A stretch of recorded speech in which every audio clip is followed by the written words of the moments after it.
पंजाबमधल्या पठाणकोट एअरबेसवर झालेल्या अतिरेकी हल्ल्यामागे पाकिस्तानचा हात असल्याचे पुरावे हाती लागले। त्यामुळे भारताकडून पाकिस्तानसोबत संबंध सुधारण्याचे प्रयत्न एका कॉलमुळे फेल होत असल्याचे दिसतंय। या हल्ल्यात 3 जवान शहीद झाले असून दहशतवादाचा खात्मा करण्यात आलाय। काय आहे या कॉलचं रहस्य, पाहूयात हा खास रिपोर्ट।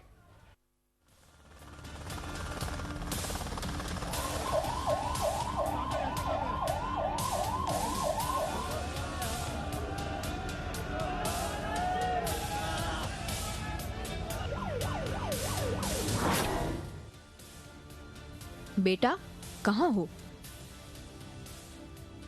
मैं फिदाइन मिशन पर हूं। जान देने से पहले खाना खा लेना।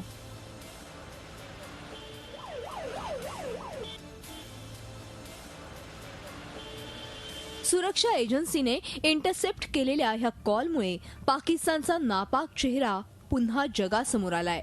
हे संभाषण पठाणकोटमध्ये दहशतवादी हल्ला करण्यासाठी आलेल्या एका दहशतवाद्याचं त्याच्या आईसोबत झालेलं आहे।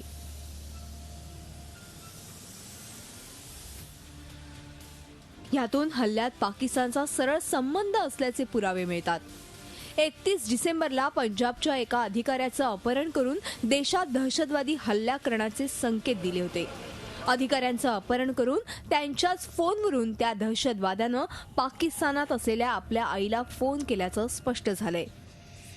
फोनवर बोलणं झाल्यानंतर त्या दहशतवाद्यांनी पठाणकोट एअरफोर्सवर भ्याड हल्ला केला। हा दहशतवादी हल्ला भारतीय जवानांनी तेवढ्याच ताकदीनं परतावूनही लावला। हल्ल्यातील सर्व दहशतवाद्यांचा खात्मा भारतीय जवानांनी केलाय।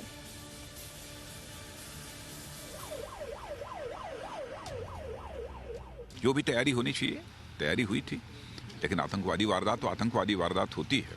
जितने भी आतंकवादी वारदात क्यों न हो, भारत के अंदर वह ताकत है, भारत के अंदर वह कुवत है कि पूरी मजबूती के साथ उसका मुकाबला करेंगे और कामयाब होंगे। सुरक्षा एजन्सीजना दहशतवाद्यांकडे काही कागदपत्र मिळाली आहेत। तसंच त्यांचे कॉल्सही ट्रेस केल्यानंतर हे दहशतवादी जैश-ए मोहम्मदचे असल्याचं स्पष्ट झालंय। This is an unfortunate incident, but our security forces have given a very befitting reply, and we have a credible information about this group being sponsored by some elements from across the border. Zee 24 Taas रहा एक पाऊल पुढे।